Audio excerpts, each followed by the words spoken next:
Welcome to Facts TV News, where everything is true. Accounting clerk gone missing in Portmore, last seen heading to work. 20-year-old Canis Jackson, an accountant clerk of Manchester Avenue, Independent City, Portmore, St. Catherine, has been missing since Wednesday, March 24. She is of brown complexion, medium built, and approximately 168 centimeters tall.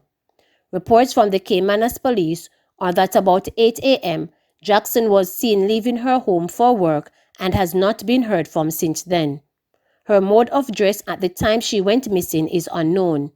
Anyone knowing the whereabouts of Canis Jackson is being asked to contact the Caymanas police at 876-988-1719, the police 119 emergency number, or the nearest police station. Former Prime Minister Bruce Golding hospitalized again. Former Prime Minister of Jamaica Bruce Golding has been hospitalized again. In January 2020, he was admitted to the Tony Thwaites wing of the University Hospital of the West Indies, UHWI, after complaining of nausea. Then, doctors at the facility conducted tests to determine his ailment. According to reports then, Golding was on his way to St. Elizabeth for an event when he became ill. In a statement on Thursday, his daughter, Senator Cerise Golding Campbell, said Golding was hospitalized that evening for a recurring health condition that he has suffered for some time. She said Golding was admitted to the Tony Thwaites wing of the University Hospital of the West Indies for observation.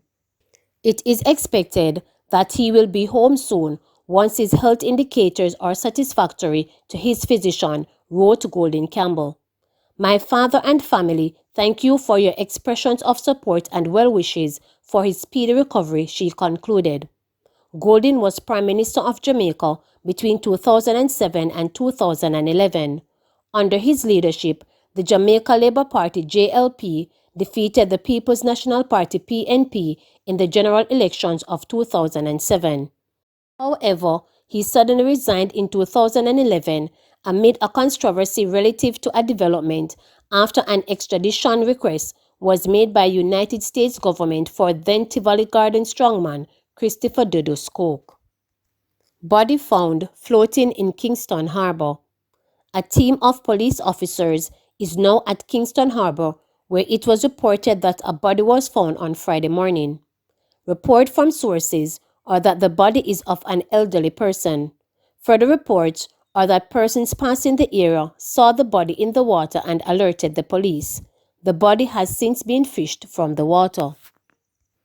SSP Lindsay urges women to get out of abusive relationships. Senior Superintendent of Police, SSP Stephanie Lindsay, is imploring women not to let the fear of financial uncertainty or of being alone lead them to stay in abusive or toxic relationships. SSP Lindsay, who is the head of the Jamaica Constabulary Force JCF Corporate Communications Unit CCU, said there have been so far too many cases of women remaining in abusive situations, oftentimes to their detriment. For all the other things that are happening in our lives, sometimes we simply have to jump up and step out, she said. Till death do us part, those things don't work anymore. Don't be afraid to walk out of the big mansion or with your 2 pieces of clothing. Trust me, in many cases, you are leaving a ton of problems behind, she said. SSP Lindsay was addressing the Jamaica Teachers Association JTA St. Anne Parish Association's virtual Women's Safety and Security Forum on March 23rd under the theme Women Rise Up, Prevent, Respond. She said women should not be afraid to go it alone, noting that self-worth and mental stability are more important than a life of abuse and pain. She noted that while taking the bold step to move on might seem daunting at first, this can also lead to a kind of liberation that was never once envisioned.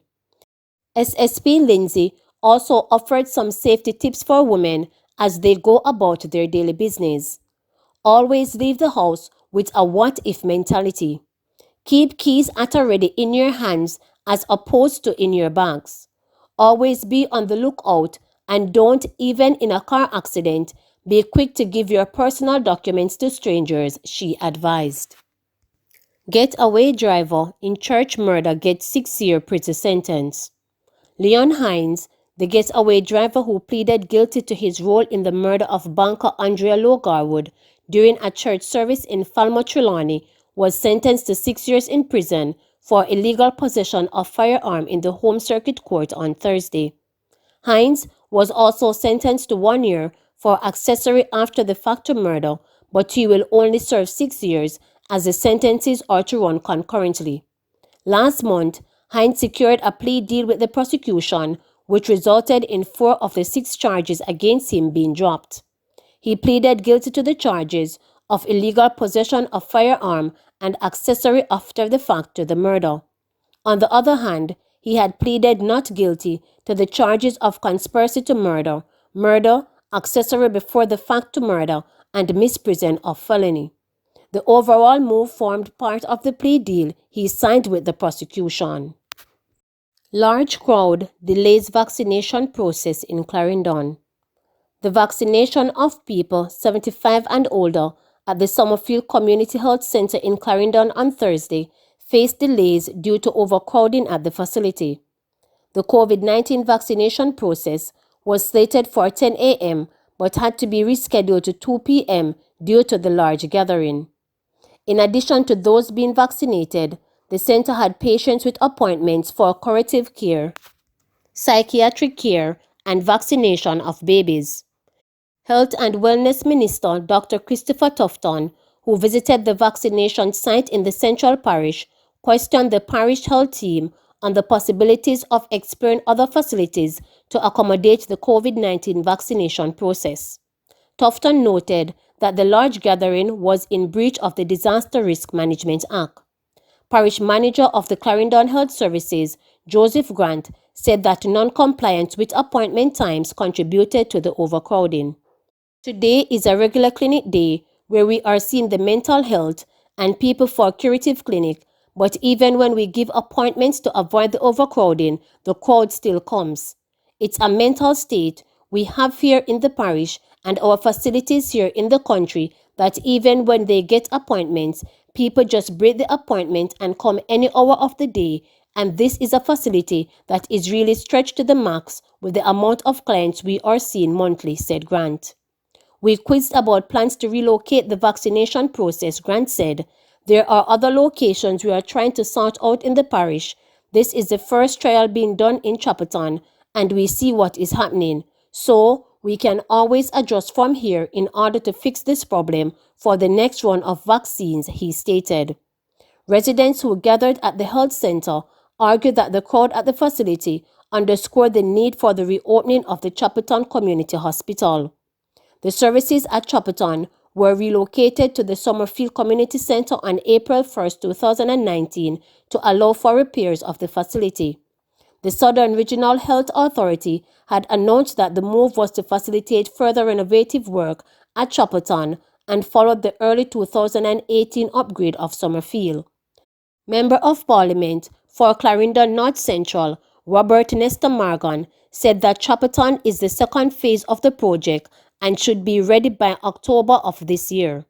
It's not going to be just a ward, it will be a fully renovated hospital, and I know my people of Clarendon North Central will be happy, said Morgan. He added that he was aware of the challenges of the facility and his partners with stakeholders to provide an additional tent on the health center's ground to deter overcrowding and possible breach of COVID-19 protocols. Where is Aldin Chambers? Missing woman's family seeks answer. The family of 75-year-old Aldin Chambers is making an impassionate plea to the public to help locate the matriarch of their family who has been missing for nearly 4 years. Chambers is a housewife and is the mother of 3 girls and 6 boys, all of whom are befuddled by her sudden disappearance in the middle of a bright summer day on August 4, 2017.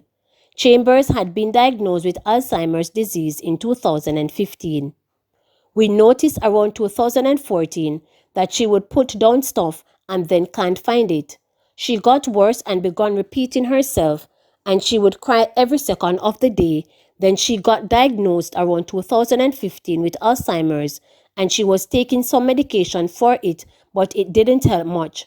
33-year-old Shauna Chambers, the youngest of the family, said. The family patriarch, Victor, appears to be devastated by his wife's disappearance. My father doesn't express himself a lot. He doesn't talk much. All of us live here. We just have to be there for him. Sometimes you see him sitting down and looking out of space, but we try to cheer him up, added Shauna. The couple has been married for over 50 years. Shauna finds herself playing back events of the day her mom did a vanishing act. I last saw her sleeping around 11:30 the morning of August 4, 2017, and when I went back to check on her for lunch after 1 p.m., she just disappeared. Every day, she is on my mind. I can't give up hope, she said. The family lives in Dunsinane district in Mandeville, Manchester. We want closure. Every day we wonder how someone could disappear without a trace. I wake up in the nights, sometimes wishing that someone had just dropped her off. At night when I wake up, I look out the window to see if she is outside. It is not an easy feeling, very hard to deal with, Shauna added. She believes that the invisibility cloak that elderly people sometimes wear may have played a role in her mother not being able to return to her family. We see old people on the streets and sometimes don't pay them any mind. I wonder if she is just somewhere and people think she is homeless or mad. We try again. We've been trying to see if anyone recognizes her. We've been to every parish except Portland, and when we went to Montego Bay, we didn't go to the hospital because there was a war in the area. We've checked hospitals and morgues all over the island. We were told by the morgues that once an unknown body comes in, they said the police would send it out in the media, but we still haven't heard anything, she said. The Chambers family is hoping against hope that Alden is alive, even in the age of COVID-19 that is sweeping like a biological plague through the elderly population. She was a very strong woman to do checkups. The doctor said she is healthier than I am. No diabetes, no blood pressure. She is not shaky. She is alive somewhere, but I want closure. But I just don't know, she said. I feel she is alive. Every day, I beg God to show me a sign, but me no see no spirit. Me no feel no scare nor nothing. I just hope wherever she is, they are not abusing her. Anyone knowing the whereabouts of Alden Chambers can contact the family at 876-850-2224. Please remember to subscribe, like, share, and click the notification bell for daily updates.